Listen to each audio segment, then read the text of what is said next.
no ne afura entimi ni dikese na yeyi kakra bi ebeso wo ena ade ba akonso a kamenya sese yakoye nim wo de nka no ye no firim na se de ba bi ye duru no ye benya over the years no fa niama bebre wo ha ya na ye taaye no kokoam se menya ye ma transition team no ka podcast te said the electoral commission kanene ye kokoam so eba open no kokoam nanso ne ye de camera to so mu bi ahunu bi te said the public accounts committee etna say ahunu bi okay te said the supreme court assembly kwa ye yima obi ya ahwebi no okay ka me suggest ananka chankanu me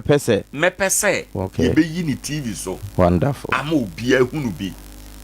ye election house efise mpembebre no na house asembia ebetodwa wo ha no obo se national no wo maje atom enti se kobane se mpanifo je tom se transition team no be yi TV so a na wakai se aha na kan aha na yesusu ye no kre na abamu ni enti of America sa ne se mpembebre no o se ye kan ena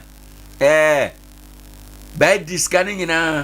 ena ba we scanning ina wahunu and so still omunya bi bo akonhoma enya bi sutu ya enya bi ti adwuma foka nti se no se wonu ma we sika o se wonu adio transition team no ena be ma yahunu ebise nkrata na fe na ye kohwem krata na nyina na da we nti ne eze bi akokọ no to bebie mframa be bwa ma to ada ho na fe ne ahunta wo ho bia no yatumi ahunu enti no omugini TV so no nke nyina yehunu bia omo nkita hodie ne nema etete sana bibia aye kama na ne enti so America sa ne se NDC for de ni adine ne abufuo bi na eba no kre enti no yenhwe dia ebesi ye nyina ye ni nsemu bi ya fe na omo ko no mu wi omo abeka kire ye because ebiasi Ghana happen ya hu bi da na ehunu su hunu mprenu omo nyina party for me na MPP na NDC omo timi ko meeting ba ko wo EC IPAC nso ebeba na obi asem nko no kre NDC asem nko MPP asem nko from meeting corona ase obi a wose de hotel obi a wose de hotel no nso nansi a yeyi ni TV so ma ye nyina ye hwe bi ba hunu se obi asem achia omo nyina kan asem koro efi se ye nyina ye ni sem NDC say no transition team no omudwumade bi no ombedi omunyi na omunyi ni TV so me hwe bia nkae no nso ebeboa ko de TV bia amfa omfre Sompa TV okay into of yaka transition ho nsem awie no yawo another enkomo a ebedie enkomo a ebedie ene se eyene a sese yeguso a kakra ye koyanim ye beba behwe the main enkomo a edapono so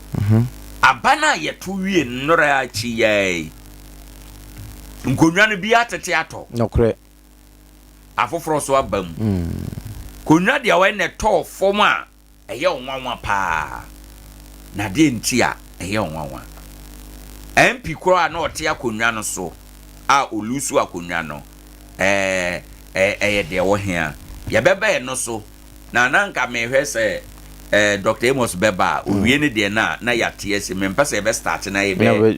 nya sa break ntinka oba na ye de ne de no ahyem enti over mayenye we ansa na yadan ye ho aba Nkoranza 9th abato no sade se call ye no resource no ebeye too close 11 eboboso 11,000 10,000 5,000 and at 69 or 79 ba ko kan ho mechake ewa ha na yede ababat of amayenyan kratwe yeba yede nkomodie no ebeba na yaba behwe ba bia seat bi akodi ba bia nwanwa ana se yebehwe nia ema no eba sa ewo hono yeba sisia ehwehwemu mapa abeda di se wuyi yade bi te se diabetes ene mojabroso efiri ho a saa yare ye didi so yi yare a ha Ghana fo adwen pa sisi yade ayamtim ɛna koko ɛyɛ yare a sɛ bawo so a woni anika ɛne anigye wɔ abrabom na 3A ko capsules no ya heda to ye bo ase ana ya yese sa wonum aduro no a koko na fifiri wo yam afifiri wo hene fa ebeyi di afiri ho menim sabre ba bia wo ya wo temenka ena menim onipa bia koko ha no ena menim ba bia koko no adi wakoduru anika samo hinta samo sabre ya wo temenkan mede ma wo se edin no eye 3A ko capsules ya eye koko master mesra wo tie ne sa no nso ba bia ya wo Ghana ha sei no gia number yi na frɛ yen 0546 107 0546 107 0546 107 3A ko capsules adroi ya koko master yi mu amu watachiman ene ne mpatamu mfo mani nkyerɛ efa fodwo ena afen so Gordon amankwa ho ebiemu nso Nkoranza ene ne mpatamu Africa Herbal Evelyn Amekwa Pharmacy ya ene Black Man washing bay no edi nhwɛ ni mu ahofadie Herbal Emos Efa Chemical ena abibiduro depot.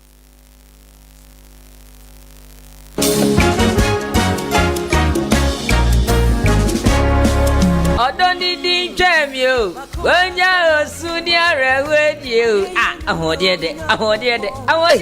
Nenya wafa kwame na yade bubu no aguwa no wontumi nya hwe ye nne watumi asori to nyumu di asei ye hwere no anka ya hwere de St. Mark's Natural Health Clinic ye damwase ayambo akwasi senya ho a anka sesema ye funra Kametada ho majinkwa any St. Mark's Natural Health Clinic. St. Mark's Natural Health Clinic die yemfa ye de anko ensan fansan ya chi me kamfu mo bia en yarwa bi ti say stomach ulcer, diabetes, prostate cancer, eni yade sasabro, hepatitis, stroke, awo na yedin enam nsan yade say yemfa mfidi antwi efie wo ni paduam ye broni beka se detox. St. Mark's Natural Health Clinic nyame dia chewon kwa obehu St. Mark's Natural Health Clinic ewon Nkoranza New Market. Mr. Desmond Abrun say no mu woni public toilet in the dia nim hwe openchemu aburu mi die so a fra homa bofoi 0592 928786 0596 802161 and 0241 023418. St. Mark's Natural Health Clinic. Wampomodi here de. Nananom emwoduma nyina frosie die. Na so wonim enkankatese mu denti na isi nkanka hene. Abibire mu ha asoye etumi die bibiduo kasa yade ma yade bo birimdwane eye Obo Herbal and Medical Research Center. Obo Herbal for no de. Wono be expert cardiovascular diseases. Onipa yakoma eda emu no. Ene duro ben a eboa temoja ma nipa kwa no nyina no. Eno ne cardiovascular no. Ena Ghana hanso de Obo Herbal ena ye expert in cardiovascular diseases. Nti wuti yade a aye kwankro no na wonso wonante kakra bia na wabre na afi wakoma no ebo pari da bia wo de omogya broso no kosoro e bia wonso wonan ne wasere etimi tutu ne toda ye sisirisi da wo de ananse ache wo yam timi hyew enso na bibia nsie afei wo bo ene wo konji etimi twe wo man me kire wo se wo ni padua no ba bia ntini ne mogya fa bia de akunini na wo ma bibiduro kasa mamu yade nyina adwane ene Obo Herbal se wo hu akira kwai e wo sunyane krodua mu ha wo behu ye wo Zinco Road ye ben Divine Junction ye ni Immigration Information Center ane di hwani mu Accra ye okasoa tachiman ana Nkoranza nso Obo Herbal asoye ni bi wo ho ubenye enupa bi wo Green Light Pharmacy Mosaic Pharmacy Adea Herbal Odumase ana ba bia eto no bia frey wo 0245 700 248 ana 0249 761 508 Obo Herbal abibiduro kasa Asunekura, Trapotokra, na sunu ekura kron. Herbal centers no doso. Now so na waja wa sobade e wo the whole West Africa. Senedro, etu gonorrhea, Sentan Tampa. Aye eja Abraham Herbal Center. Yade be na daso. Breast cancer, ulcer, cocoa, anasa diabetes. Prostate so ha bia wo no. Eja Abraham sebra ne nchen. No betu asiama. Afi, wani enka wo nanum. Me chere halitosis. Ko huru Dr. Abraham. No nanum ba ya hwehwe. Dr. Abraham what no katawre bereba won pensisie wasansa kokotira okwakire bekire amendu bena wusu yade tugu akofa duro waso mienu abadwa so wasunu kontulu enu ye memeduro emma ye mema ebeyi usishim ebedu akagiremu watumi ewura corners Virgin City so ye do won so wo de aba abonche so na maya ni ti hojai sa wonya Virgin City e de hyehyɛ ho a ma wase ye neat na ye nkabo ni bi afiri wo na ma wase twan samaman hwehwɛ Adea Abraham Herbal Center e wo sunyane wo do ani kyerɛ estes kwan so a wo ben brotherhood asodan no opposite Dr. Acheampong Kumasi so Oshim School Junction Presbyterian Sodan in Tempe Anasa Fre 0242 76 4835 and 0505 740223 and Abraham say what the idea be about in chain that's what we draw the idea that same to us Sambra Beju Sika Sompanie or Sompapanie Sompanie Radio nie Yabo Yaba Sompa right ebusan for your best hand amunyina ase bebre abato achi nkomodie ewo election house Sompa 90.7 ena waso egusue ye live ewo Facebook Sompa 90.7 na YouTube Sompa TV YouTube Sompa TV ehonso betimi ahweye na o adwenkyere bia obetimi akyere wo ho obetimi agya wadwenkyere wo ho ne asia ne se yato aba na wie even though yahunia wadi nkunim yahudia wadi nkuguo ne wadi nkuguo no wagye atom bruni beka se wa concede defeat first in history the concessioner abantem kra no na amanfo e praise Dr. Baumia say ne awaye no waye ade ama oman no mu adwo ama tension ekofom ene ne ekeka ho yeda so ye monitor Techiman South bepem sabre Techiman South resource no parliamentary no twitwiri kakra aba ho enti no entumen todwa ye nsam kyerofo wo ho ye brother Philip already wo ho nom ye monitor asa wena obeye ready bia ya de no be fam from kakra na yetie ehon so efi se ason ne ani nyina ehwetechiman South ehon no obi etwan yatie de na apie ho enom se techiman South de no ko ban sa se ekọ ani disa from de na akoye 11 na che se mrahye badwa nkonwe ewo Bono East nyina akodi ani disa nsam ekọ ban se baako Techiman South no ko NPP dia na akoye 1/10 na just a 10 ewo any DC and a 1 ewo NPP no kre pa ne say and this yes our track record no bebre ewo election we mu sa abato we no bibiasi no obi anya nhunu ye bibiasi no obi anya nhunu ye ade na asie no sa election we no enye the will of the people the will of God the will of God and we kaime earlier bra days ana abato no pempen so ba yene municipal chief imam Yera Alhaji Dr. Ahmed Osman Yeboah yetena hiding komo okan se eyonyame nesi hene na odefa nipa so enti no obi a obe challenge this election way and obi a this election the winner and this are when we be the agro no oni erade na enya if you say look at the map no said ya yeto aba no wie no the whole country is green and a blue no triamu Ashanti region ne eastern ho baby baako mienu bi the whole country is green green Ghana enti honestly abato we no ka bibi e de akere yen ka bibi de akere yen panimfo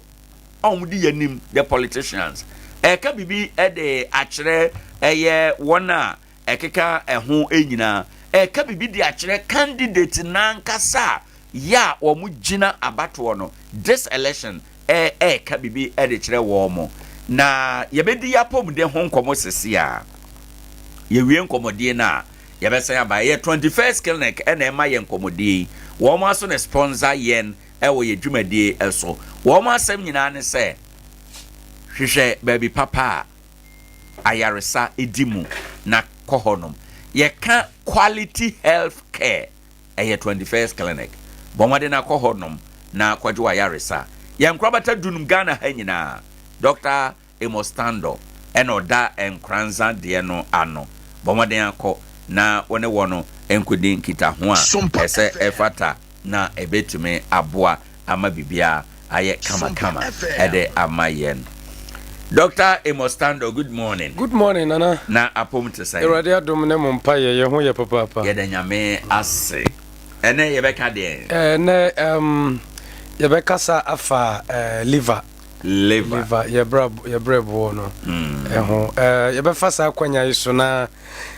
yada atiefo nyina ase na ye di nchia so free 21st clinic edema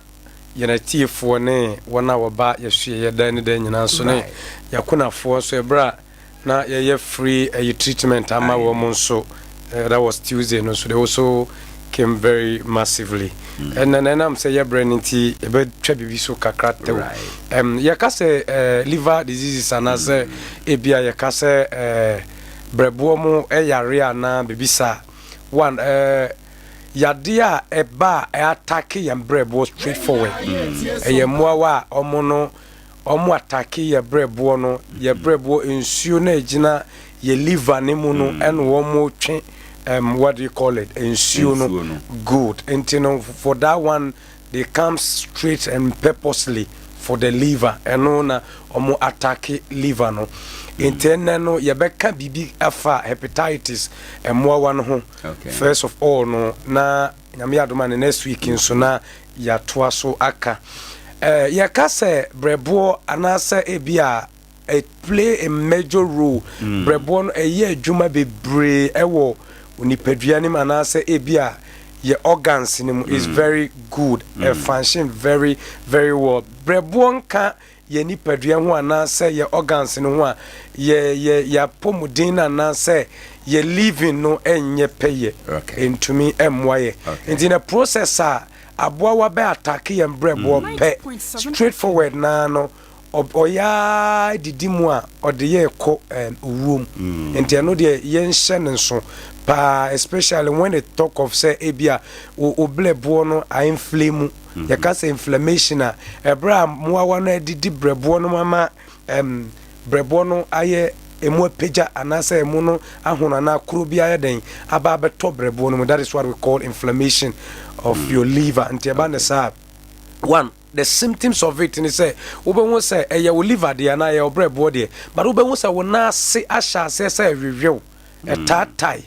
una seno ebe sha say wo mu a enna wo de won sami a obenwu say atom kakra ade achi a maybe you may not see it utna se kakra cha then obenwu say wo de won nine mia honoma wote ana benya bibia friend burning sensation obenwu say eye wo sisirisi una seno eye wo sisirisi obenwu say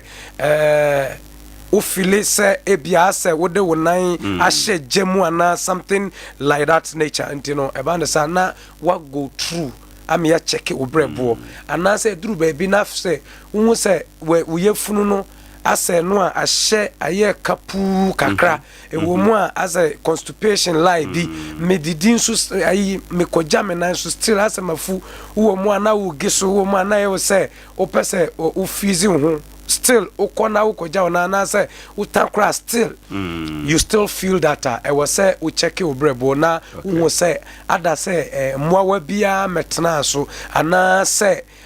inflammation bia na mwawa bia nya de any di brebo so ndi ka say liver diseases ana say bibisa na na say mwawa omo attack your liver no straightforward right nti mimi say emwa no free hen na omunya access to your brebo okay me da se bebre se ebra yebeka se ebia emwawa no the cause de na kofa emwawa ne ba ema wo mu ebe attack yen ye nipadua aye se hepatitis ye abowa bia normally no aye se wonyan aboa kraman wo fie na and let's take it say lion onye lion e wo fie na osha no woni ni di agora nti ebedru ba bia memfa ne se waye very aggressive se commode no pe obe attack one cause obe sense anti hepatitis here more be one. Sometimes or more about your bread no ho buying. They also fight against any strange foreign bacteria. But it drew baby a near maybe a ye di. And there may be a fire mojam, a bit says smoking, no money as if for then they become aggressively. No more say attack ye liver no. Right. Into one Adea Akye Abia sa liver issues in bano normally ye didim by taking high alcoholic beverages and as be this kind of smoking and as ye take a different strange thing into our body na nipaduanum peno eno no to me ekoso ye that liver issue no nti Adea Akye Abia no ebi no right nti what the kind of symptoms and say who say bia we yafuna share ayeka and sometimes unya abdominal pain utuminya abdominal pain na abdominal disorder bo say wayase no wayase honom no eno a one sometimes eya we ya deeply and ebi so honom abo say eno a enshada enya we ya but entuminya den uhu enshada ento. It's also one of the symptoms that you get to know. Say, ebia gradually me liver no. Others say I inflame and now say ebia there is liver cirrhosis. You got say liver cirrhosis and now say liver stones so ebia na ensure be about bejina liver no. So when it get to that point now, a very dangerous. Say obi kasana pampan wananum. Good. Obi Johnson and Johnson ni aye bibia wo ho okay and yemfa no say obi nso wanya jaundice I say nani nyina toko yellow aye kan say jaundice ni akeka ho symptoms no be ana yes it's maybe that's because nan say no be can asem da na me no je tinje say pampan de wo wanum a ya de foforo yeah okay it's very true it's also causes yeah brebo no it play major role said the medical kind say your time no ntino it plays major role in it and say koba say bia mo wa no toxic ye liver no a o mo toxic ye liver no na ye liver no ana ye brebo no ebenya cirrhosis ensure be that time wa definitely ye kasa pampan ebetumi edi akire bon say na pampan ayeden pampan edi akire ntino is a very thin and I Johnson no be very dark ye urine be dark as a color na was enka ye follow and I say the normal color no ye ebesesa ba be dark eno a enshada emunu enshada nye purely yellow sa obon say na emuna pi something like that ujunso kro na you see that you are suffering bu say ujunso na ni free normal abnormal then you should start thinking about your liver and I say ebia obeko ubeba 21st clinic na yede wa fam na ya check hu na way a ye befa so de hu say we liver no eso atochi ma na say ebia there is a problem ne by scan say ye take you abdominal scan and na ye to me ehu nti hono mu ye betumi with the scan and ye betumi addicted hu say we liver if there is any problem and sometimes so you might feel say bon say obo hanom no we no fo no left hand side no so who say we no fo no left hand side no sha say we ya ba see honoma in fact you should also do something about it. Don't be taking different medications say ebia ma hu say me bo me ya entino me fine rubia no ye liver issues na dey ya de bia say o take different medication and say ebia painkillers ahodo you are even causing more harm to the liver or causing more harm to the liver enti obia or liver issues bia no doctor ana o prescribe abeka che we say ehu nya say obenom any painkillers at all until say you are confirmed and say you be say this is the right medication for you no so you abstain from self medication and say painkillers ahodo ede na me ya metin de abo me ho ban na me nya hepatitis and liver diseases no? Yeah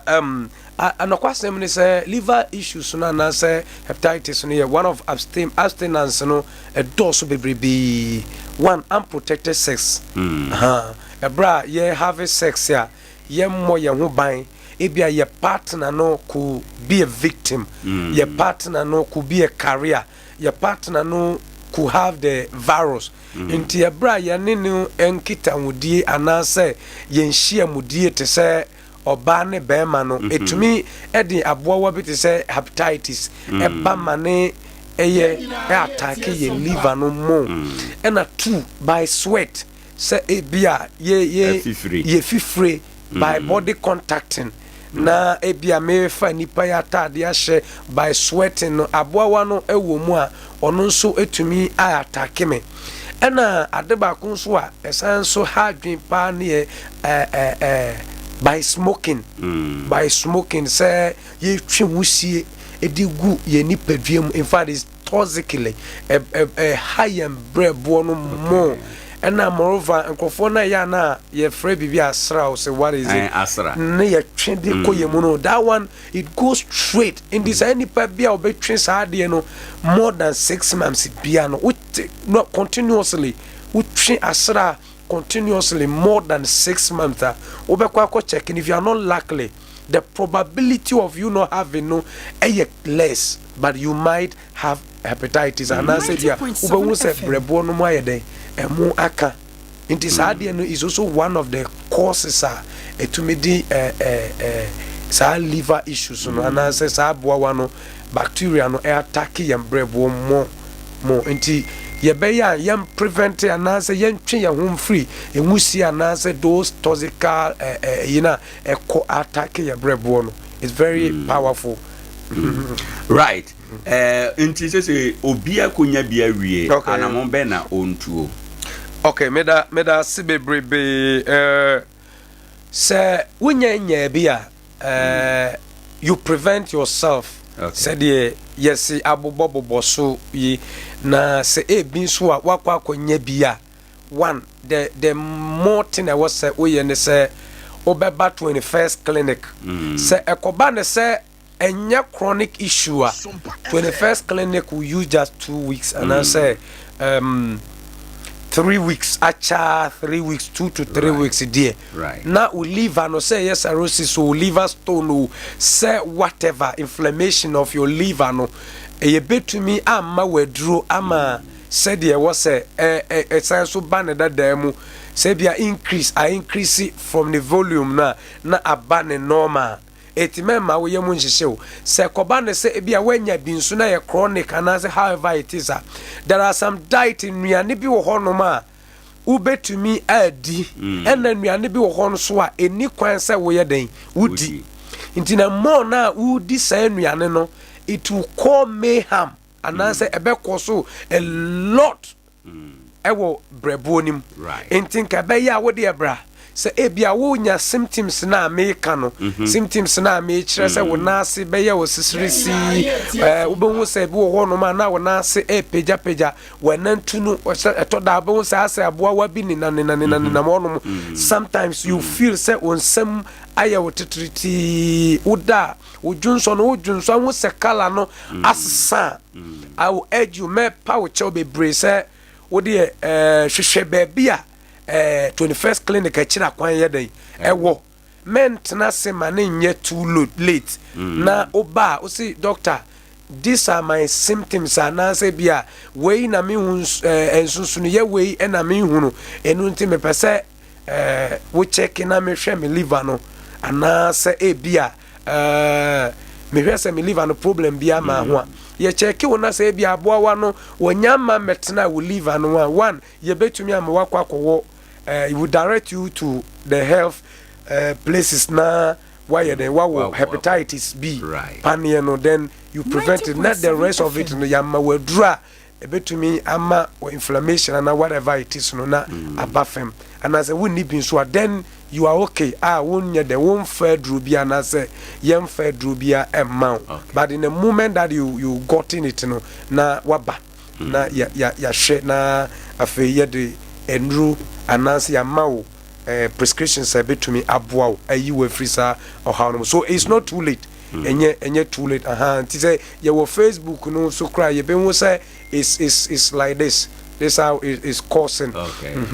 Say na etiebo say ebo one ma I say yedia to jasona say I tum fana ye tum na inflame na say I increasing the size level na e wono na say I increasing ti brebo is very helping our body but say yama su tu chima dia na ebe haye papa. Right. Yen mu services kakra na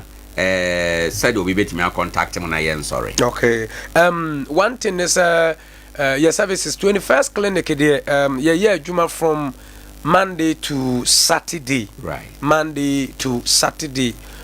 Anopa exactly 7 o'clock. Ubebana 21st clinic. Bebia ye wo bia na chese ye bie ye ponomo ye den ye hwe the same ayarefo ntino ubetumi aba from Monday to Saturday. Your services in be say the medical can scan services. You try with scan na ya hwe obrebo anase ya hwe organs ni nyina say if any of them there is no problem. Ye general consultation. So we ba doctor ho na obeka wo how problem bia kire doctor say bia this are my symptoms and now niema we na ha me into doctor enunti na maba 2 yesan so massage and physiotherapy ye massage say ebia entini no wo sciatica disorder sciatica problem bilateral sciatica any condition of sciatica say fusisi echi entini na wo ho no twetwe wa ba wo nan kokomode ko wo na ase ehyehew na wo say wutumi wo say twe wotan ye wo ya 21st clinic wo ba ye be ya wo massage kama na say ye de wo betu nrusu ya the machine ni mfidie na ye den adwuma nti sa wo ba 21st clinic nko ade a ye behwe ye wo bibi ti say laboratory services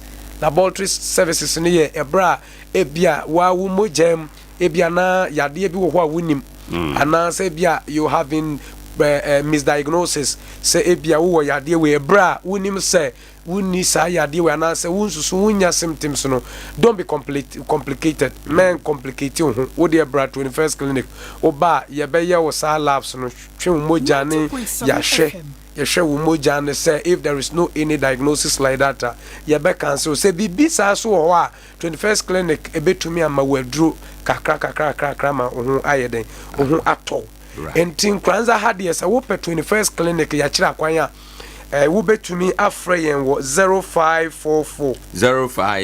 66 44 10 0544 66 44 10 na oko new market won so a obenwu say Presby for abro sign no ana Presby bank no abro sign na ni di enim hwe na pepepepe oman hene asibi wanya ne ba bi kono ne fie honoma hona 21st clinic yawo obetumi aba yawo home services ema wona osusu say bibinti untumi nyeden untumi emma esue ye honom no say ofre yen ko ade a 21st clinic yabeba ni aba ba hwe kama enti mesen so si number no so bim 0544 66 44 10 na techiman so se wonam oko enkran sunran kwan so right after police station oko wanim kakra enka ne GM bank baby anu wo no hona 21st clinic wo eban kwan no ho pe ansa na we do traffic light na wo honom odi ewura ho 21st clinic services bia free utiri ekoka wonan de wo pese 21st clinic ye ma wo bia no ye apem for say bia pese wo twa scan na wo say wo ba no oda sen wo ye gender ben wo ye ba wo ye bema how many moms anase e bia if infertility issue and fertility issues wo de obra sa wo na sama delay a oba 21st clinic nko ade ya ye no ebe yen hyehyɛ ye kama na oso obenya nigi ewo abrabonu ye da obi bia so ase right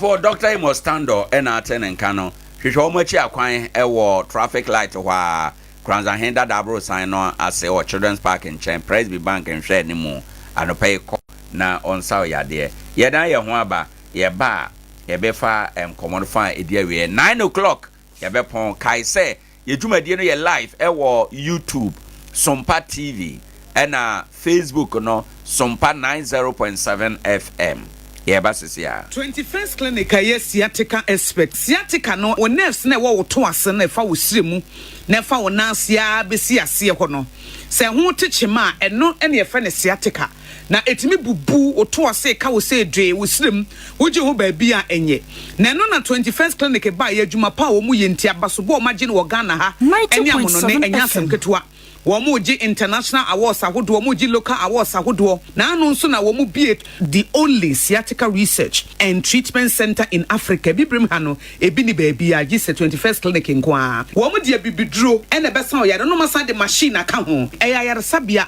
yare bia wutimi de ko ne mama ade ba ko a wo magidi womu pa no sciatica ena stroke nso de kwa diabetes ne hypertension ne ade Ghana ha ba bia wo mo ho Nkoranza ye ne Presby Bank ne di animhwe ye ben Children's Park Techiman ye wo Enkane GN Bank Dynamo ye ben police station no sunyan kwan so ena Kumase ye wo Ahwa overseas ye ben Alpha Radio ana Timber Market Freyen wo 0544 664410 21st clinic ana wo mo ye sciatica expert. Adea Akye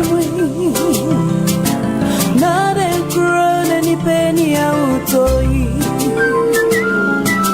You're a one,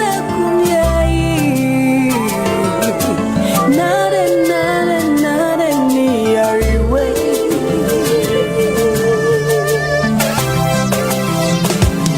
Now, Mr. Toboy.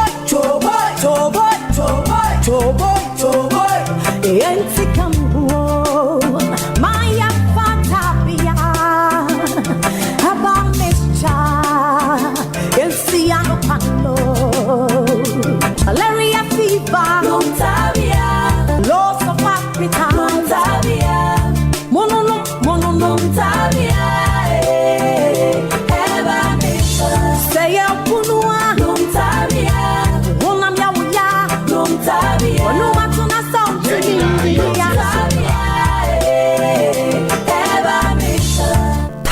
Eba mesha usunumbi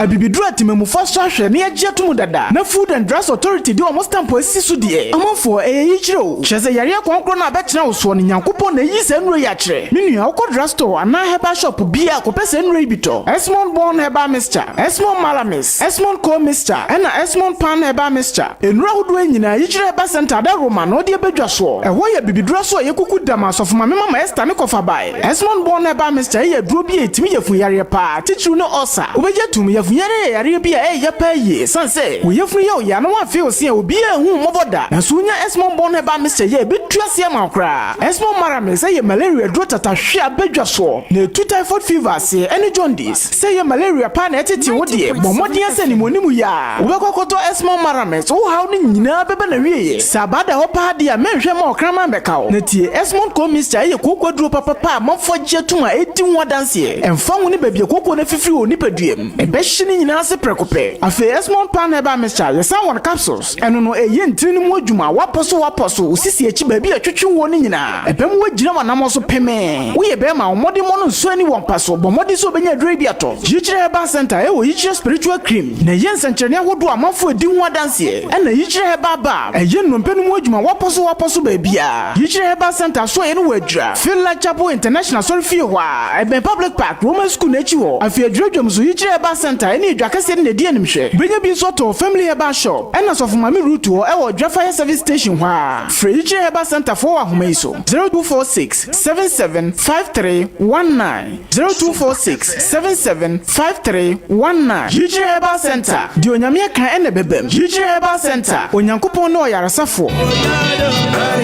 Painful kaya yamwa se bibi nsikwa sanso na mpane ampa ni nuane ampa maye odasani a moje di me ho ntwie nko ade e wo se me bɔ me ho ban fama didie mu menumu ene mennamu me ane bɔ mochichie no se me firi nsu ase be ka kire wo se odenchem kwa akura ye ni machinje menua ba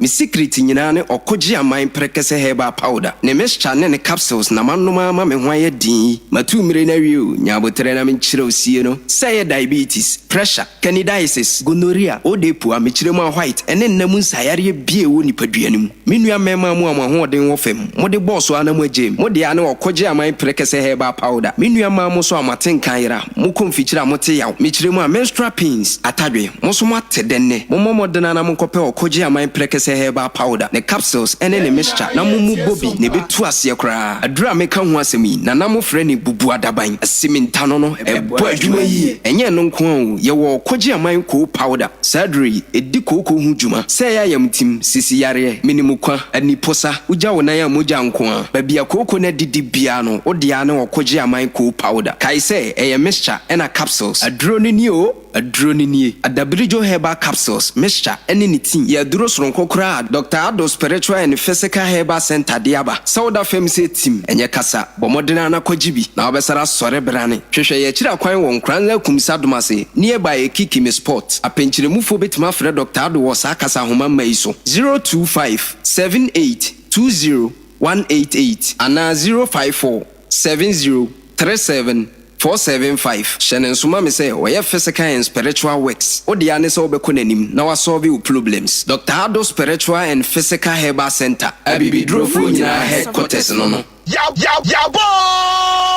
Yaba Sompa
Dr. Emostando Asibebre Sano pay or then comodie no ebre baby a yadrui eni abatu achi comodie ahodo eno ena yeba abegumi yese abatu na chi no na wotwe yebedimu nkomo bebre ne yeba abehwe menimi nuanom ansa na yebeto aba na yebisa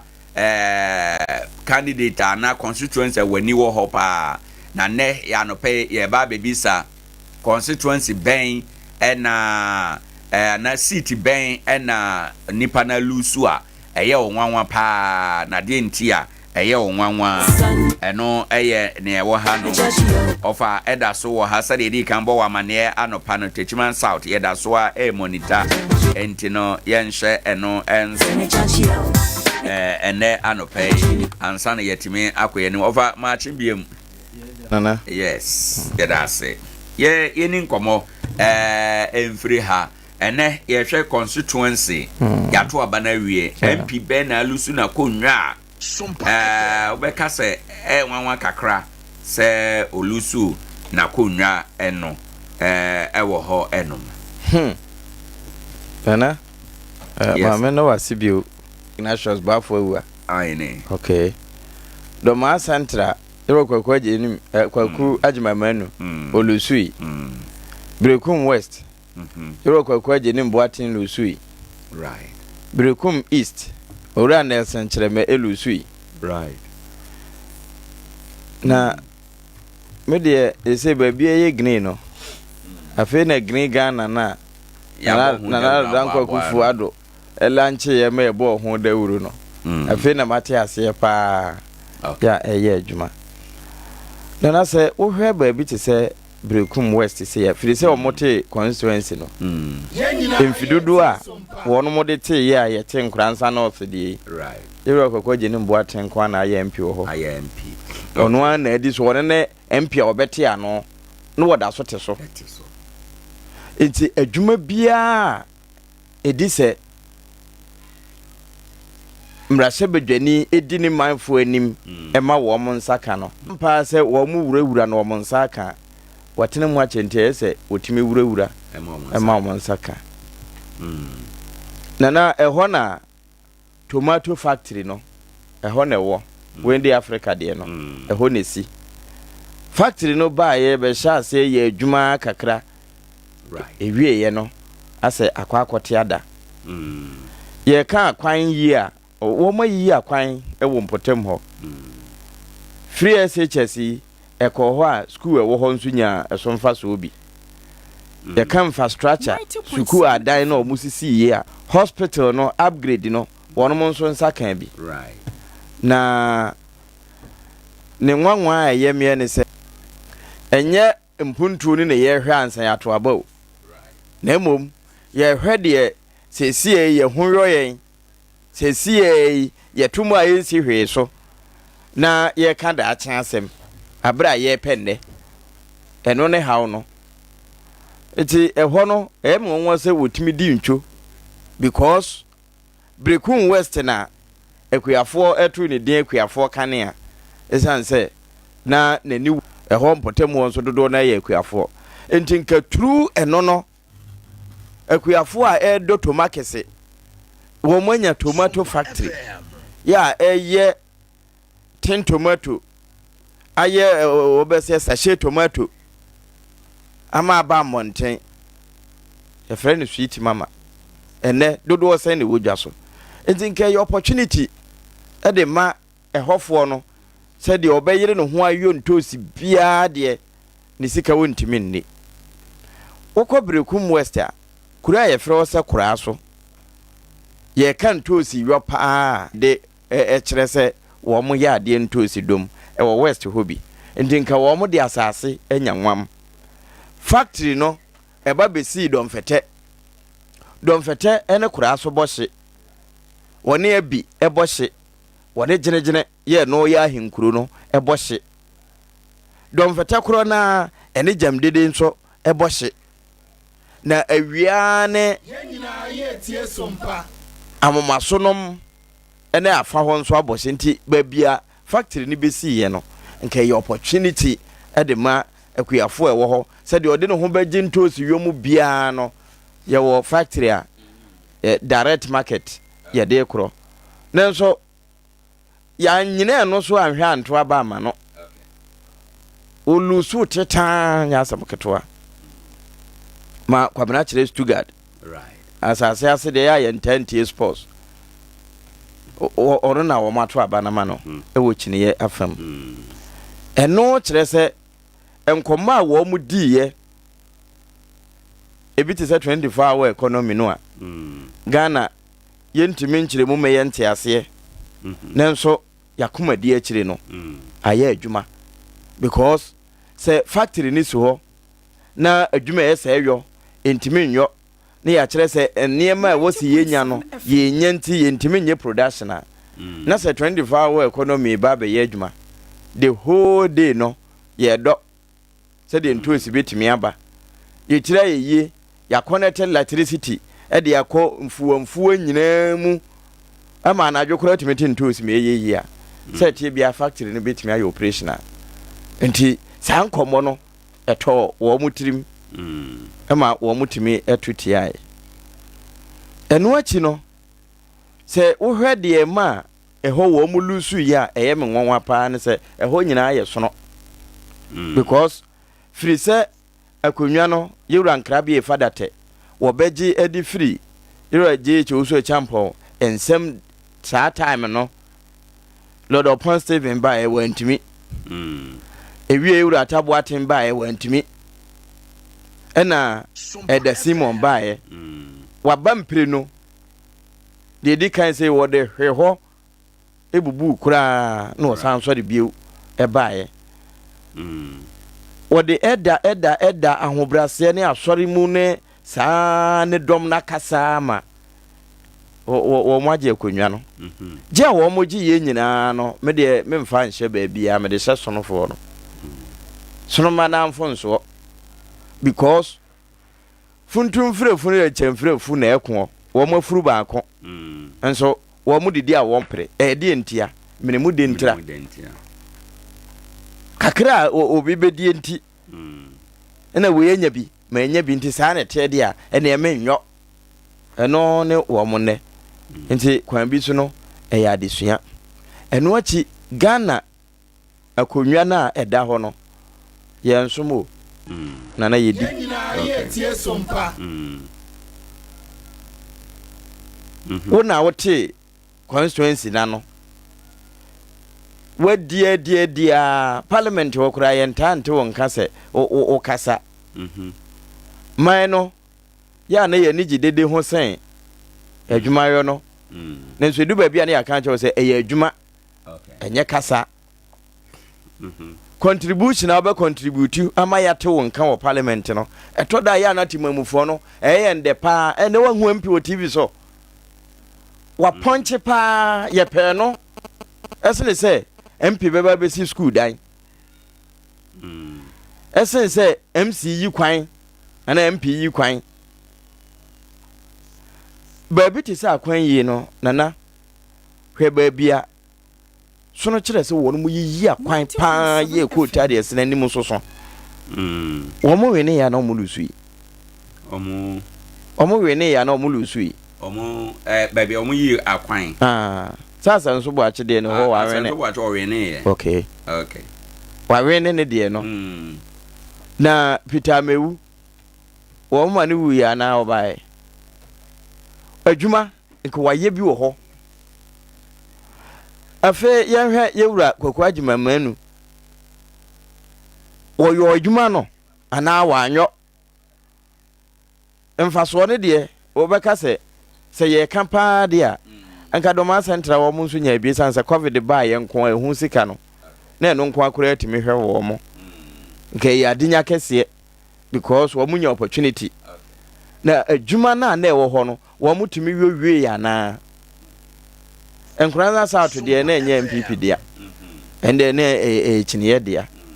na Ghana na nkasa da ho no kura no enye ubre no kura no ku etwato PNDC ku a obeyoye ewie ye no ana yete ase ewo ne die mu se ye pese ko democracy enti se ne die no ye ku die ne je so opene ba bitina na so no kura democracy no na ne je ho pa obekọ enti wo ehon kratase ne bibia akora ne constitution no na penso ne ye tworoye enti ye tworoye no eduru abatuo mu a saabere no na onya kese pa chan afoforo aka nyina enti no kire se na Ghana fo nyina ye chiniye ewie ye na enkomodidie nkakra ba mu adesua no ba mu the take it out of poverty no ye hu se saa enye dollar enye pound ne mu ma education na sukuu no ba mu anti bukulongo fo no adwene no bai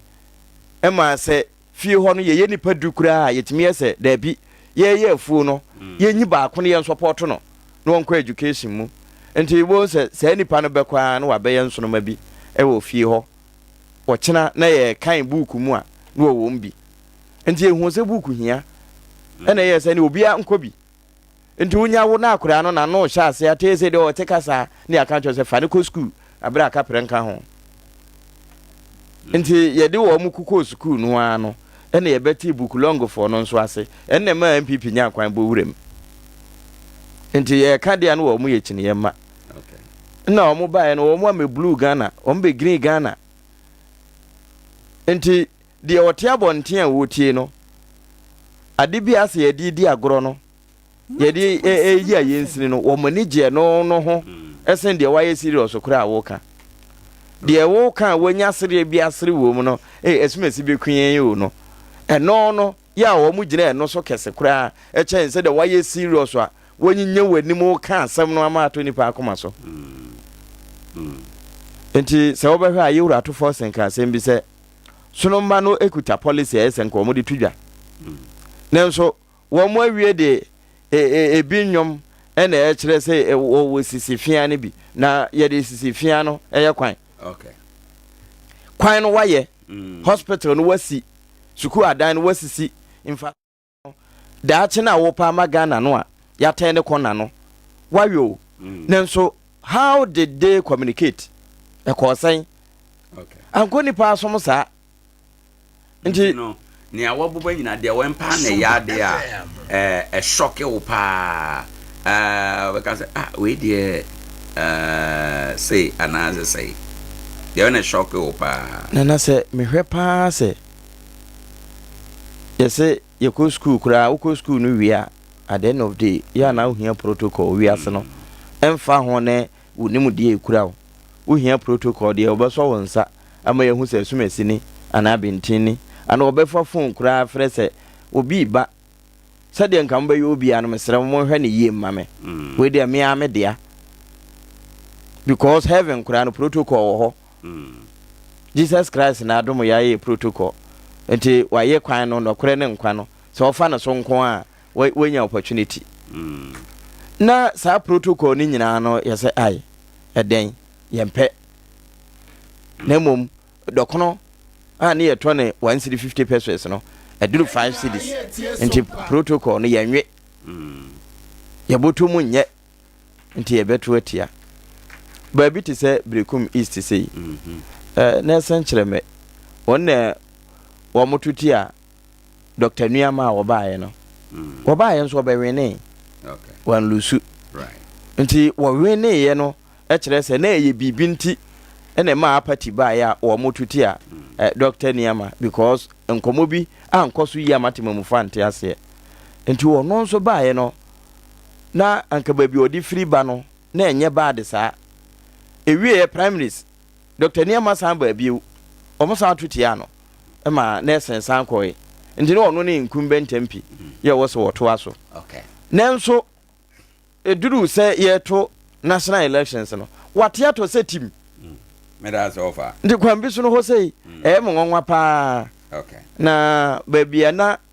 te se south ha sei de na wo kine yensem a wada so akure mu a wasande nto so aka ho de enhyada nyam nwanwa nwiesa me da se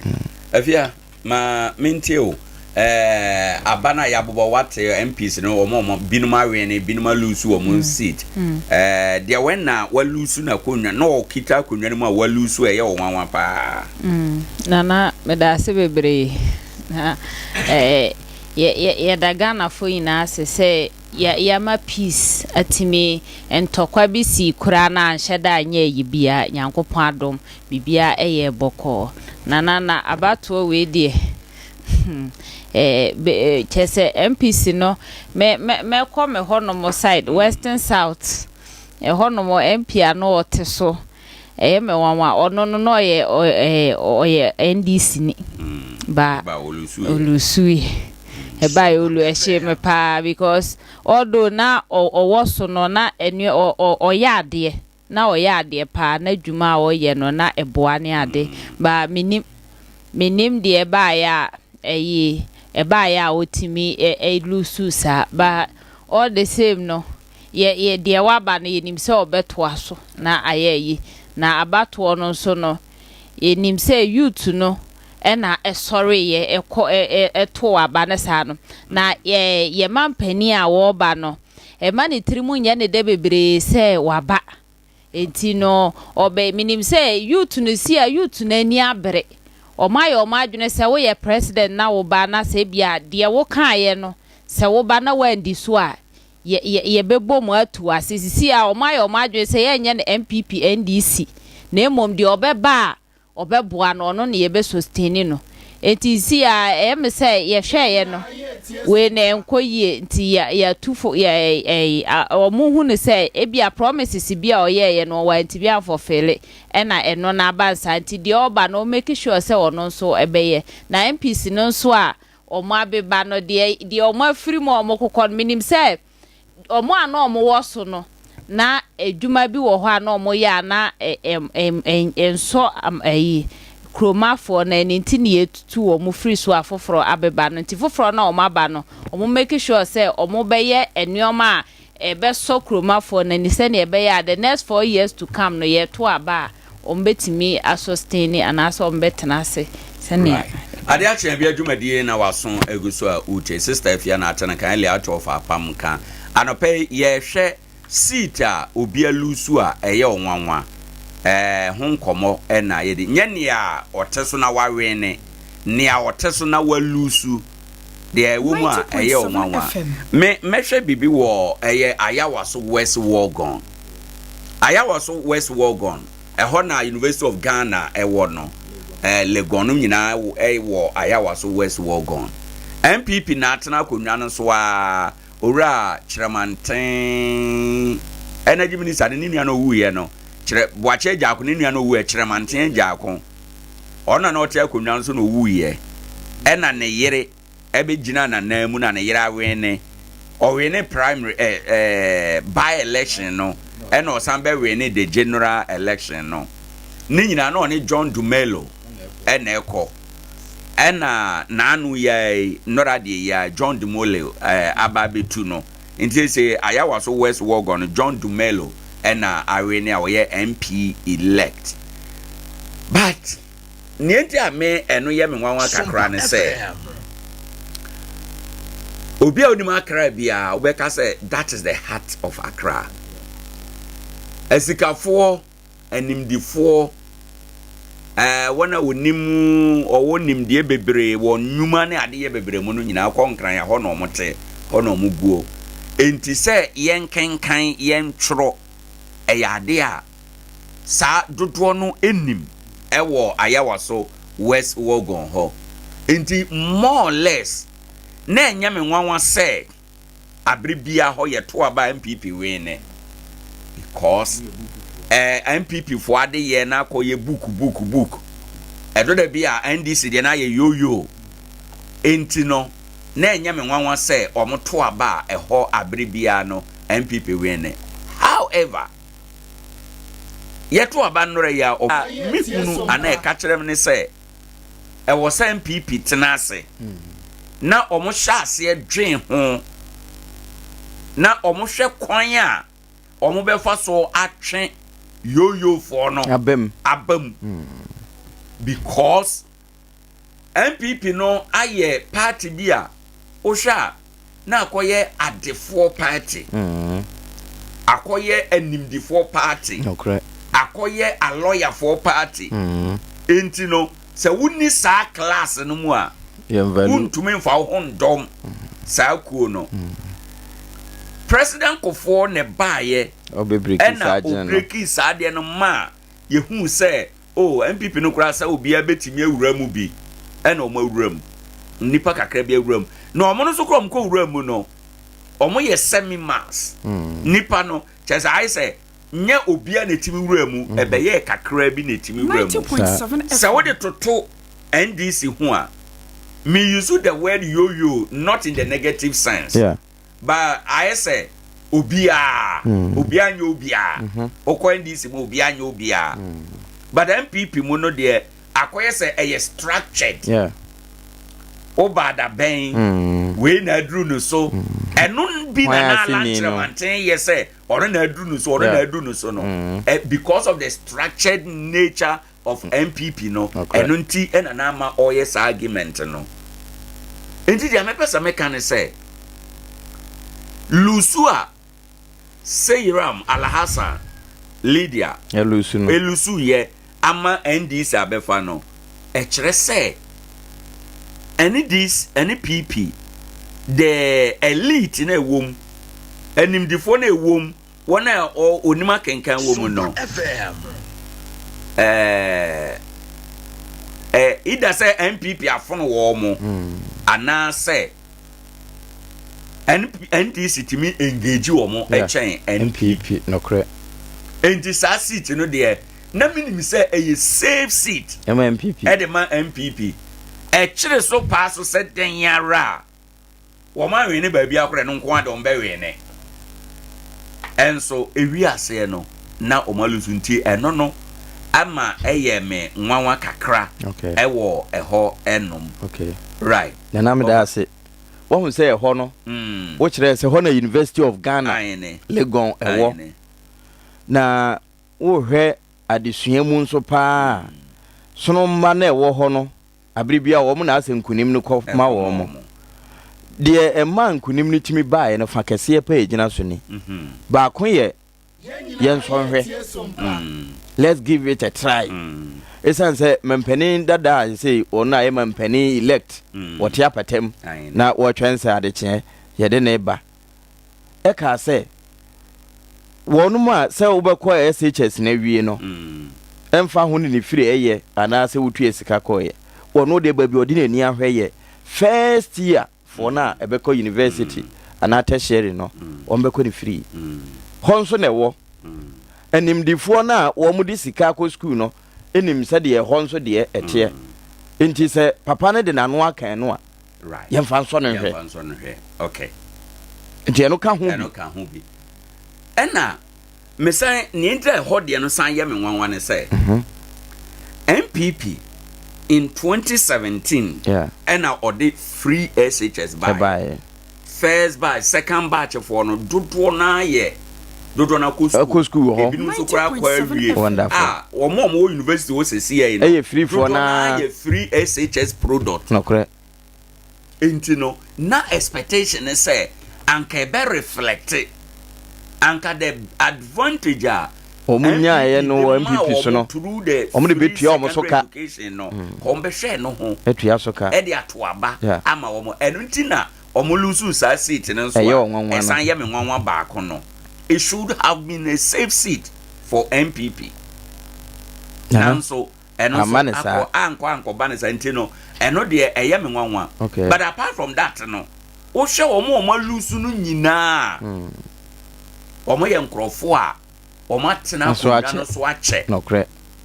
party no bo omo ho ban but nipa dodo no feel say it is time say we say goodbye kwakwaji mamanu say MPP is strategic nanke ni kwanza omu yi no as a candidate because you nim sama e ba no covid the ba ye ye say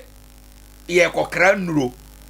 enuro no kra no ye nkoye ehun krata akra ye nwie ye na watua ka wo eno NDC fo aka na o ye nkrofo a NDC atwere omudi agu o se ye ba ye do mbegina court no bia enti onu sei ideally send the NPP for ye no penny year na ni kwanza nko makwaji manu eye omo parliamentary candidate eno ye ade ba ko you about for we are or a fine gentleman but what na kunwa no so ache no correct MPP for nsua bibi free nkugu a no pana me ka se nkunim we ya NDC fo adie no enye nkunim die keke nyanko pese or de kire the opposite side MPP for bibi no mani bo mo ho so woni ma bi ho ye ko primaries utu say nipa no dodo na ete o man ni mu omo ye party for no omo nye party for nyina say ye pe nipa so masi wo say there be party for so say there be yeso ye pe nipa we e kan hu bi na ma o malusu nkonwa no bebre even Ashanti region is sit down say NDC ebetima be we ne akondwa wo Ashanti region apart from omo de 3 na omo dada muntaka mo de na so ase de no de aso ase new edubia ase ne ba ko be kan ho ejira se cheduma se wa hunu sami ensa we eno de a safe seat for NDC into 43 seats na I war Ashanti region no 3 no e da so no de NDC dia 40 ni MPP safe edema MPP but NDC atime wura 40 mu akonya 4 abeka 3 no ho de say ka NDC war 7 Ashanti ba ko pair NPP nyan voter region hohoi 2020 no NDC abeje adenta moma omo no de na mokoje ye no omo aba abeje mo de na mo ntimi anje wonderful na mokra ya aba abeje mo de na 9 aka ho it means to say there is something wrong somewhere ewo baby ewo NPP for na fam no correct enti eno no so ya ade a nwanwa kakra say NDC betimi aba Ashanti region abenya vote abenya parliamentary seat now closer to 10 omu reduce MPP ahoden ewo Ashanti region now NDC for ama Asante for ntimi mfa yensa nsi ye bo nka bio say Asante ye dia NDC for neutralize no yeah Oma frame and just say NPP for ntimi for mo nsa nsi omobo and if oma nye careful omo be koso increase seat no udobo say abato bia na ye de baako bia betwam ye de baako bia be kan ho no mo ko 10 no mo ko owo mu an no mo ko 11 ubo say NDC timi benya 10 seat 11 12 and 15 seat e was antemaimu a MPP forget it den some be say nyaaje say mu betimi age sa nkonwa no because on be bo ho ban MPP ni mu nkonwa ho ban bo there be adentia from 1992 NDC etima bo voter region hu nkonwa ban ya bepem ne na ye to aba party bia ntimi nwuram yes na mo de mo makwan ma ye wuramu diem Yanko Eastern region. Achem. Nana anodompre. Olusu na kunya. Anodompre lusu na kunya. Nsa omadu ajiri. Nkunya binumu a ewo Eastern region a ewe senka eye safe. Edema NPP no. Omatena se amandisi ababeje. Okay. It tells you say MPP so mo change omade ye. It is either omo enye omo na afono Ghana for per se but omo ade ye na afono Ghana for no correct ana ocha assembly nipa na e wo se ogina no nye ono na party for no nyamu na mu control constituency no mu control mu party nti edu da bia mu hunu na nsemi me kan nsemi wo ha ye pono na panyin bia wa ba mishia na nat office ha oso one me nya adwen se maka se NDC for war at least 6 million voters be a standby. MPP was 6 million be into floating voters in the betre direction. Abato beko no so on tiase why politics ache onim politics mo or can say bebre ba me de na me no nye na me ready say me no be argument in here. Nti onim mu no na ebekwa ama omo anana mbolusu. Ni nyina na adia no adi no. E kire say MPP for Munkwa Muntimi ma enwene no correct NDC for Nkwa the core NDC members Entimi ma mo enwene election just say obi kotwe bi free baby and answer the floating voters no now sha ba ye to ne nre ya floating voters ni na to aba the core NDC side no correct Mframana boko NDC afam so this is a nema ewo eye me nwanwa kakra ewa ba ye to ye mu say asante mamu pa NDC because on the face value say nyina ye pepepe dia so mutimi wura asante ebeji seat so mutimi wura voter Eastern region beji seat so mutimi wura voter so mutimi wura northern region ba bia wo mo no ahode ngina no but enye sa na eba ntino certain seat bi no mo alusu no nwanwa Ora Katie Hammond wako parliament ache kakra but ni seat na walusu no despite say wako parliament actually any kwansen ko lose the seat because it is in Ashanti region. Okay. Honso ye mo dia. Honso ye MPP stronghold. Any kwansen ko mu elu. Inti MPP fo nsua sadia ye bo nkonwa ho ban. Nkonwa ho eban. Yemfa bimbila nyemfa nto ho. Dominic Nitiwo. Dominic Nitiwo kura no nya MPP ni o. Yeah. I think they said no ye PNC with CPP bibisa. Ena by election by no. Ena I think say MPP for adopting no. Ena ye de no be wuram. Ye de no wuram no. Ena owene ye. Watimi a protect akonwa no bimbila. Ene Dominic Nitiwo ama bimbila akonwa no abeye safe ama MPP. No correct. Abeye safe e de ama MPP. Enti sa na ese Asante Mamu wo se eye Ghana ha sa NDC betimi awene akonwa ohia constituencies bebre. Yeah. Ansa na watimi awene akonwa unse nnora de kro weni ye sa nete wo hwe map na ba bia ye green NDC betimi awene akonwa ohia constituencies bebre. MPP betimi awene akonwa ohia two constituencies. Yes. Eastern and Ashanti region. MPP bewene ohia two regions pair to win. Or we need two regions no so kakra free other regions ka ho a otumi win and now say otumi pushi election no into a runoff. 2008 omo these two regions e push election no enti MPP for they should go back to the drawing board, re-strategize and come back a nema a year. Another constituency I me person me kan ho asem kakra ye Nkoranza North. Nkoranza North no certain MP no lusu David banienti a ani wo sa akonwa no ho no eye Reverend Charles Owusu edahada owura no ne media relationship said oni media ne ye adwuma ewo enkran peace almost Accra the all radio stations no oni obia ye adwuma nti election we aye to no onye incumbent MP there ba na nkrofo ani wone so na obi e hwe said obesi a perform na at the end of the election no me surprise kakra ono ntimi anwene MPP ntimi anwene ama NDC candidate no kwan ama anwene for the second time edi nti ameka say yemi nwanwa yenim se owura Reverend Charles Owusu kwan bi so no oben MPP pa a chance say oben NDC no correct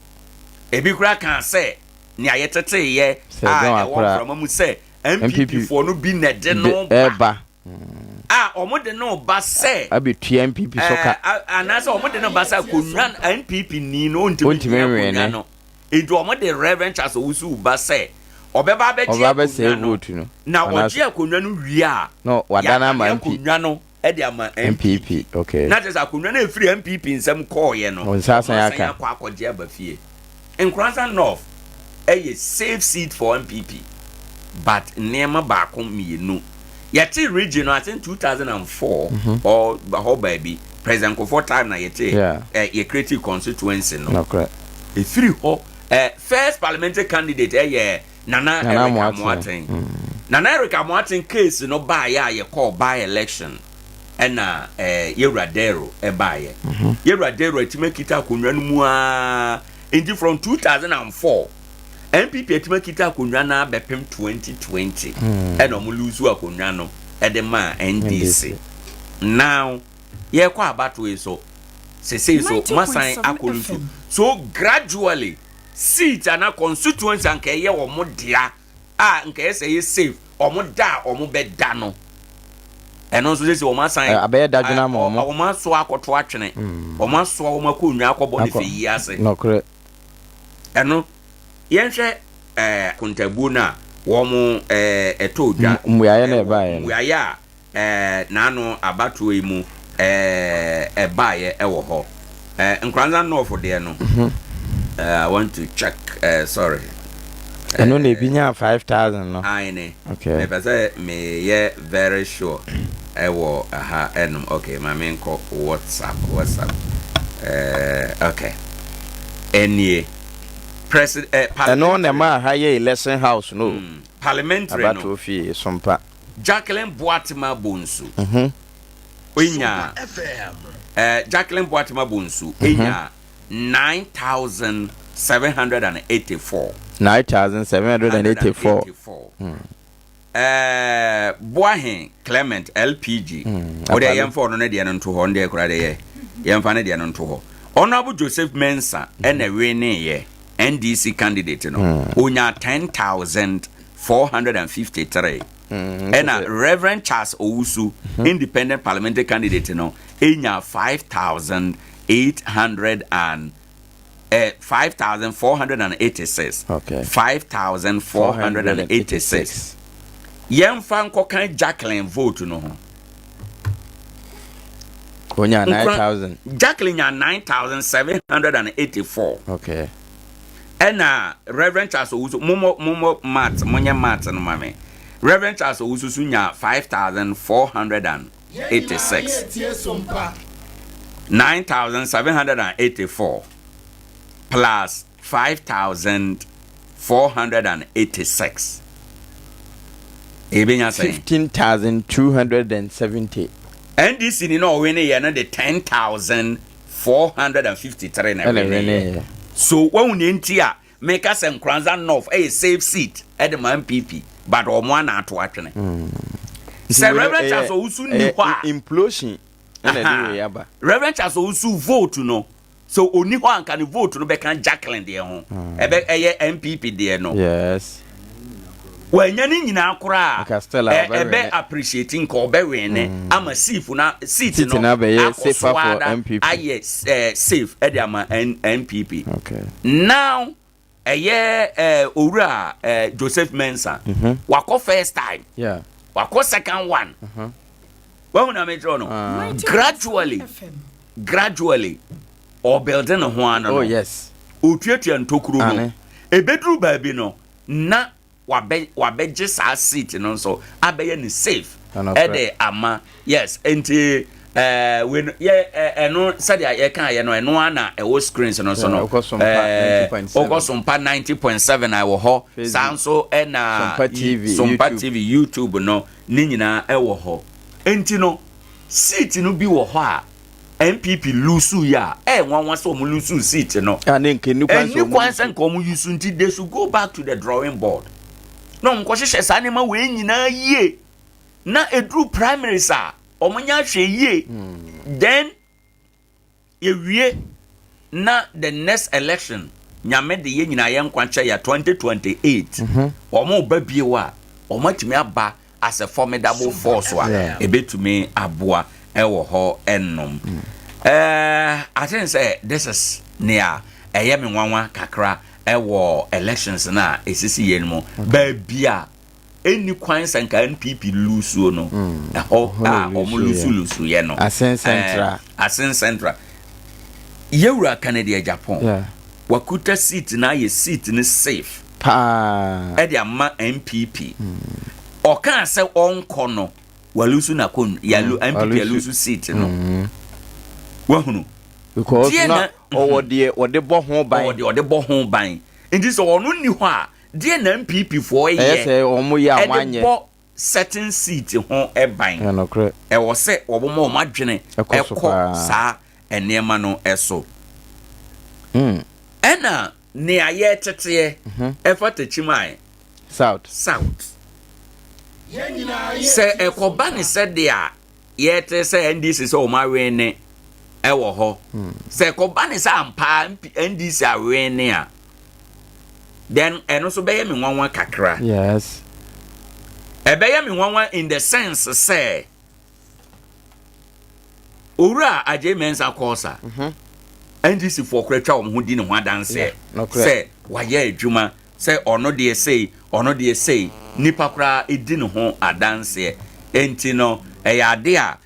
sa akoba ne sa ebe me nwanwa kakra but be as it may ya catch say ye nsam kyerefo wo ho enti no ye bedi eye emu enkomo ama bibia aye kama ebusafo no nkoro na aba mapa ho sima mieno ye befa sima beye edubi asoso na yetimi awie ama bibiada no yenhye no enso ene anopai well sesia ye kase yensa ntwe ne brother Philip ewo ahoma eso ye ne nkomo kakra mfiri Techiman South. Brother, good morning. Good morning, Nana. Na apom to say Onyanko pa no ye pa na ba so yen so ye ho ye pa ye da se e ma wakwa aba de ba election house e wa Adea Akye Abia dwumadie so Techiman South aso nyina twen se ye beti bibi afiri ho enom me ba cho wona wo de wugina honom pe e de na nkrofo e kan de na ekoso Nana me da city ano pe wa kwanya o dia ma me na afi me tia na ma tan ko nyo Nkoranza ene bunu yi star so for fan club for no bi bia wo tie e na no pa moni adwuma every Saturday be pe na de na the legend ne a legend ampa na si ni do dina so na Saturday radio so right amen Nana me da pa se no it is Ghana nyina de now there is you and attention wo pa na baby attention wo kese pa de Techiman no that e bi kan e cry any Techiman but can crowd you know gradually no more APC ba but Techiman dey na very controversial as a time me do ha enra do na kuma ye menya sure coincidentally me take mo me ba na Dr. Muhammad Baumia a o jina ba e MD Demojuko no ebe ye concession message no de buy sure I say asunjia ope ene niema bi to no wo result na aba na ni na akra ba enye nsanso bia nti game prefer them ama na yi e dia ba ka na kuma de na kuru a dete ko so nra no pano awia na no pano the name of the Brua Ecopma na Jonah de ni akra mi hu bida NDC for budget be ni papa na sa na o say because it could be massive right now we are counting on less than 180 how many are very unprecedented in this current year right so the next one you must Techiman so Techiman no earlier yenya report no say honorable Martin Sakosa or winning by 3,000 votes and over Adea Akye Abia na fadi ayi bi ho ya ti da bi no kra so te ba eba iwu ya se o do mpe do mo kan nyina se Christopher Baston ti bengere am dire ma ji si no wa wi ni na de na fe de mu aye de pa ama PPP for no ebi no kra o so ma de him akọ se James ko hu se niema e ko so nanana no kwasem pa ta yen condemn this act violence akoso our divisional headquarters right boy ya to niema ya ten wo nya tan na a very uncalled for ni na ne se de no na onabo ma de jena support because of put ni wa fa and send the bring later of friends and for enra and pass so be ba kwa ni nya ma nya ka ka de mutu mu ba na de no your catch no mu nyina ne se enya no kre se wakọ ba bia anya no kwesa ko DDC anya no kwesa the opponent now winning na the end say oso omo ho no ma ana omo quality omo result in there ana le very go with na name here so omo the result no eko coalition center or no ma kwa the eat ni kana ka declare ya ko ko mo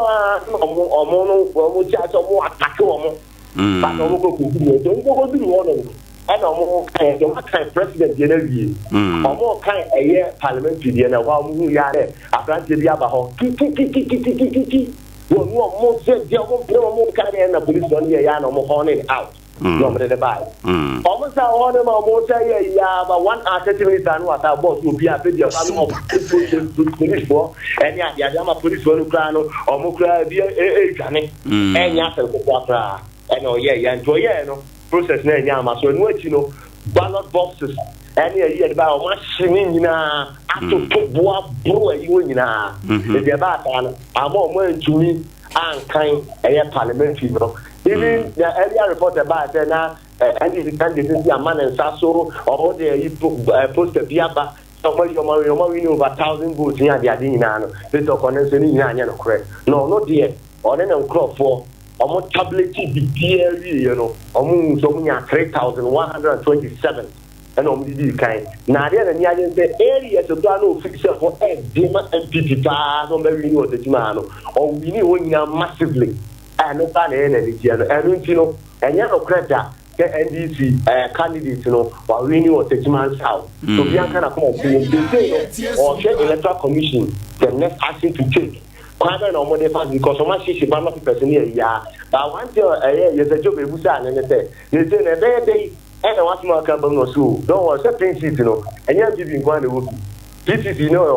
independent candidate to her. So we now or more dear, almost more dear. And if you know, near opportunity at the Apaswa, we do not any but from the all kind of son who I read is a call to set me for the piano or evidence, any video which you are facing to the latter. I know,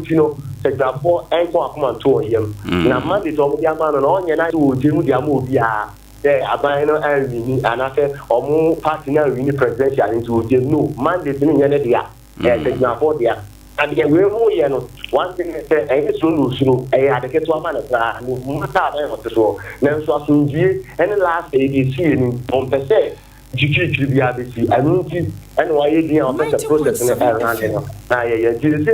You only saw around the general support on one and I'll send you the recording of your one kind of grant so the bit about my chair now or later. Now, your kind now, what's in your room? Yeah, because it is a single south. Yeah, because and with any press conference on we they couldn't confirm that it's not a south. I hear that Omar Winnie seat, no say 10 and Omar Winnie 1 Omar Winnie, but also Omar Winnie, but they are yet to confirm. And only at the idea now on my family, the kind physical so on also a general secretary also a kind. So far, the team are there, but we are celebrating. We are won, no more company a year. Everybody is kind because we are about to the Guapo. Now, I can't be off as a real went and after if you know on a bucket, not out in the the incumbent MP, confident or all the start of the group are still 46,000 and over. And we're soon 43,000 and over. One in 46,000. Honorable Madeleine, of course. Okay. And Christopher percentage is over 43,000. So the difference is 10,127. Okay. And say the electoral commission is certified near walking. Yeah, when the electoral commission is certified or no. The MP no.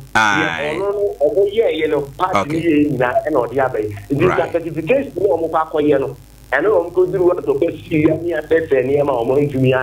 In declare will be the winner officially by the EC. Okay. After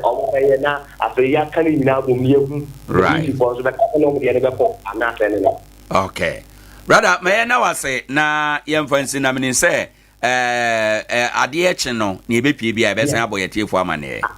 Definitely. Okay. Abuja fonti naturally say ye some training brother Philip amane out the free ho banano say techima no bepem sabre no de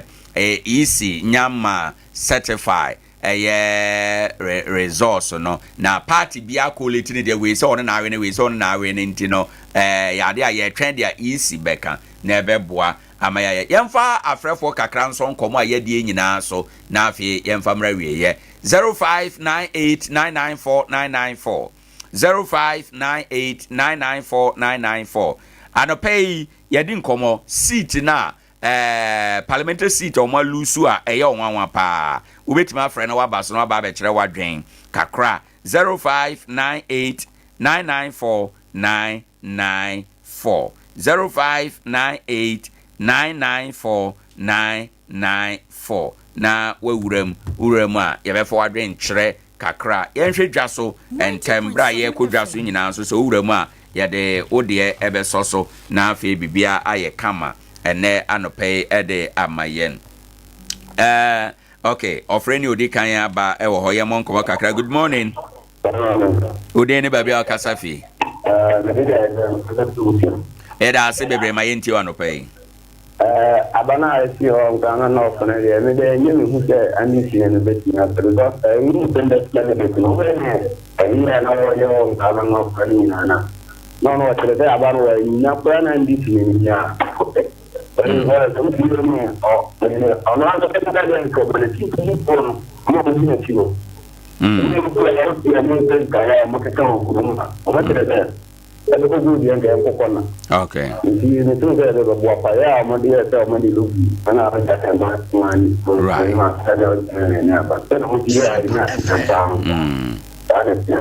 Yeah, that's it. Okay.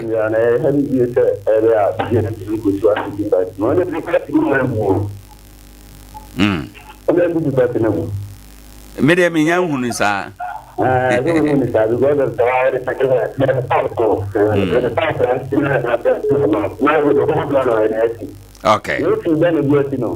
All right. Yeah, that's be no the other by. Good morning. Good morning. Baba John komo yi mami ntie wadwen kyerɛ. But from him was because the free focus here to district. Yentio. Okay. Abaya to idiot. Na mwa pa the honorable Sanjaranja. Na me jindi so benya bawe. Because social campaign na ni bibia o pompa. Ba o she NDP4 campaign na bibia o so. Right. Honorable Sanjaranja show bibia te obetumi adinkunim na ono bra o jindi so obetumi adinkunim bibia. But asha Allah nyamia dawruman. Ena wadinkunim sine de nyamia. Okay. Yeah, that's a bebre yan for odi so good morning. Good morning. Udeni baby Okasafi. Meda se my intio. Okay, Adea Akye Abia Friday no be live. Okay, what me can say asu nye abatwa enu ejo bokosa. Na ni mekani na ni de asedama nyankopon say abatwa the way you see him say EBCIM aye din the whole Ghana aye din. Ama foreigners for crowd say Ghana ya batwo ya sunji. Right. Na say ntokodi be papa edia na ye krokro ntasese. Na say ebe free abatwo sunjun sasode. Inye so the Ghana dachi ibe tie dada. Medase. Bo bia ba so say abatwo na kwa sunji. Nto bia Yes, yeah, that was no the hour by 0598994994. Good morning. Oh, fine morning. Good day, baby. Good morning.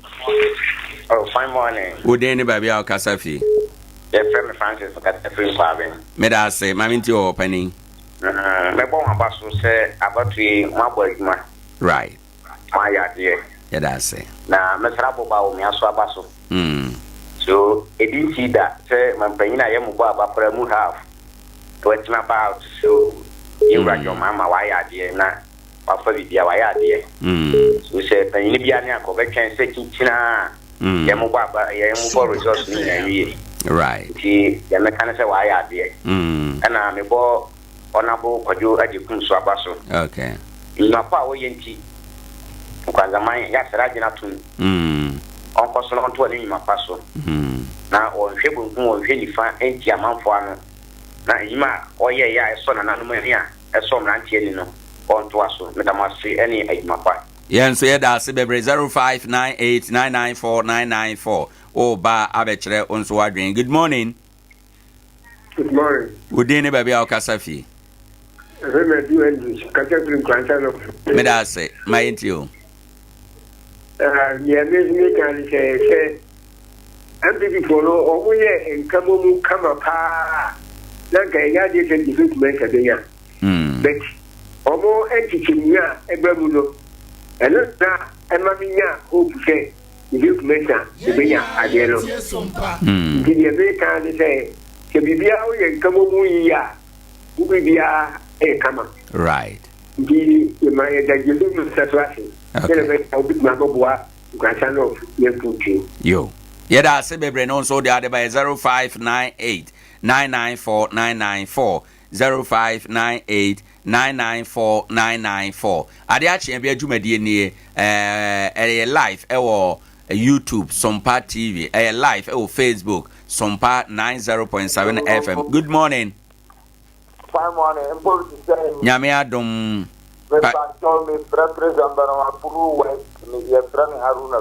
Right. Yadamatite Modi Ajumapa and a Bowie Adiamaya. Na, yet in the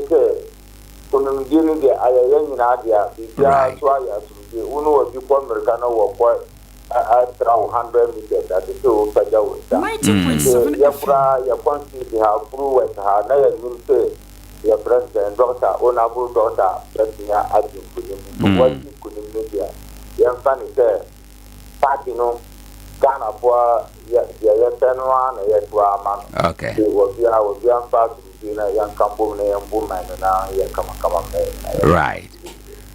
yada se bebre no so de ade ba ya busanfo na kyerɛ sɛ yɛmfa ofra dwumade no nsi ha ɛna anɔpɛ na yɛntumnika ɛnkɔ dwa ɛso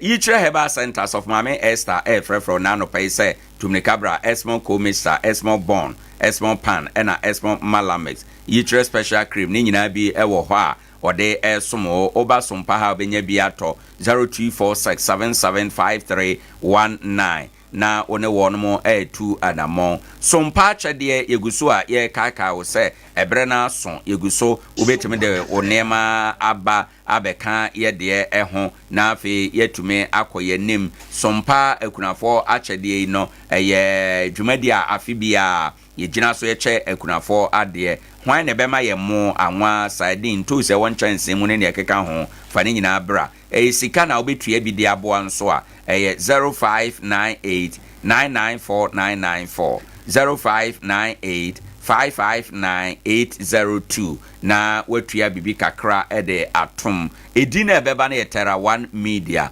na afi Blessed Foster side mienu we hunu emu bia ubetimatua sika no anope yare be na aje wo aboso hunhumo yare wo da obeso daye na obi ne wo da ene ne ekeka ho Dr. Magashi osebra na ontenete emfama ose nyare ekeka ho stroke ne de ekeka ho de ode na miensa pe ne betenete ti bomodian na fa onyare wani na bra na ontenete emfama oji ahoma ne frɛ no na agi nkyeremu anasa opese ukona so ya frezo 544 580936 3A Herbal Center every 3A cool capsules cocoa master or say nesaso eni omaimu sisi ade cocoa afifiri wajam team ne nyina ebeko onoma enkan engu anima se kakrebe na dimnika cho kwa eja 9 no ne nyina ebe eni ho ko pharmacy herbal ne chemical shop biemu on sabeka 0546 107 107 cocoa master anope ubeto fridge anasa ope standing fan ceiling fan ene ne ekeka ho anasa ope solo machine agu no baye ho ye bia ba akope atiko home store for wani kire ho no mo ne kwaje odie atiko ano hene abrosan na sepe ho na owo udru a store kakraka bi bowru a ho no mo ne kwoto de ope fre 0243629295 ose ton factory price St. Mark's atna say ewo St. Mark's Natural Health Clinic ose anope fa yade nyina bra fibroid malaria stroke hepatitis ene yade etete sa nyina fabra ho no obetwa scan obe lab ni nyina da obetumi aye amount juada kopem memneda anopa no nson kopem nonum new market Desmond abro sign no oben public toilet no wayaresa eye wo mahia asem enti bomoden anafre 0592 928786 MA Premium say MTN Mobile Telecast DPay eSwitch National Health Insurance no per se o renew no ni na o sebra na ondi hudwuma ma Bitcoin ne ne ekeka ho bomodian fa wani St. Teresa Hospital Road o honomo sanso na New Town so Oben Children's Park no na Oko City Cottage so a o honomo fa wani mu ho ne kona ondi dwuma frɛ no 0534 816 321 Dr. Oboniu atena se obo Herbal and Natural Research Center eba na koma yade ni subidie odi akotena wo na yare semu pa o se anopei yemfanto anim se bomade anabra Nkoranza adehema edwira kwan so os Frank baby oton fe gas no 0249761508 wone no entu anamon a ebetumi aboa wo Anope Divine Witness Company omode eduwan waso ato no Vital 05 aba no bomode ama onsankan bi sawadua koko rubber vegetables ne ne ekeka ho empo sa wonya mu a bomode afa bi gu omu nsuo mu no nom na bibia enye kama fra wo mo 0243 852 751 Osa aduro pa e wodwa so ye tatahwe ye bɔ mrane osa tamfo eye haxa mixture ene haxa capsules eye adura ubitumi atobi na ebetumi aboa osa ne ha wonko ade a frɛ 0240238310 wone wo mo entua na mo a ebetumi aboa wo Anope tabia heba product edu nwanwasoi abadwa so zenike asanso na tabia heba capsules tabia takum ene ne ekeka ho bomade ama onsanka endroi bi se ye malaria oba watenka wo fom ne ekeka ho for wani twemu e wo pharmacy shop bia na kwaje endroi bi na onso nom ne hwe nea onipadua mu ebeye fra wo mo e wo 0243 686 861 Vibrant multimedia frefro ose keka ho na oho enye ha eba no print ni design solution bia de a oye ne nyina Nkoranza haya na owo assembly dwemabro san no mu store dan e toso aduonu ne aduonu baako emu na owo ewo ha oye general printing large format printing DTF printing photocopy no ne dodo mu oye scan oye lamination poster banner signboard labels invitation cards ahodo flyers ahodo ene ne keka ho obe ne nyina eba no brochure letterhead logo ene ne keka ho a obe ne nyina de amount DTF printing oye ne nyina ho adwuma ntino hye so na kɔ hɔ no ma ebetume aboa wo 0245463216 one no ni nkita ho bojebo ni o odisikadwa mobile phone so de no bank ahodo ebi ni Nkoranza ha obe ne nyina ede amount anopay ose oye agent Edema Fidelity, Eco Bank, Access Bank, Carl Bank, FBN, and a GT Bank. Bojibo say, Iswe G-Money and a Z-Pay, Usi wonyina anemo, Sebeya Bibia Ebekoso, 0248 089463. 21st Clinic and a soya sanano pay my edibedi Adea Akye Abia jumedi sunie hani edibesi woma sam yetiawa anope adokota fo nyina tena se osebra na beje wayare sa efiri womo enchen 21st Clinic say odie yade no se de wa koduru bia odie woma be ya ne se obeba 21st Clinic say nyame ya wadom na wo nan esi 21st Clinic ayare sabia ubenya adansidie ha ene yade dwumadie no esi yada yetiefo enyina ase papa se omoboa akwanuasan enyina emu ewo eha ehweye ema yade dwumadie no ebro na anopei yade a yegusuei yade dwumadie bai Facebook fo no eba ne yada mo ase pa se munyina mo beboa ye ma dwumadie no eye nkunimdie ene enkosoa ebetume aboa ama bibia aye kama anopa bia ya na waka ye ho ewo ho enom we say Malik Barry, good morning boss. What we saw in this election show us that the Ashanti has betrayed, and we will show them pepper when they bring somebody, if not Bawumia. No, de ode by we so or say the besia esi awie Zuzebo Nedia ode eba ne Ehimen Edward or say I appreciate the great Dr. James for his healing. Oh, okay. No nkomofofro ena ono so de odie eho eha enom yeda say so at least yama platform na wabaso Pedro wa Modino Cruz ne or say the best show is plugging here loud and clear inside Indianapolis. Kumasi Tanoso Kesman Junction is the main location. Keep up the good work. Facebook account no messages in be near. Ubetime adjoin yen Sompa 90.7 like page no jaw comment or na fe bibia enye kama. Eno achie no YouTube nso no ye live ewo ho enom Sompa TV. Sompa TV YouTube na fe wa join yen. Yebeda systematic press ase ono na de call Facebook na YouTube no so of our pam etna ase beboa ye ma yedidi enkomo sister Afia ewuramu ene drum ni nyina ha ene yede sie midin ede Owoahene Acheampong sorry there dwumadi aka eche nyina ye de bro yato aba wie de aka eye bronya ena eba yakraw yeah nana blue yeah oh come on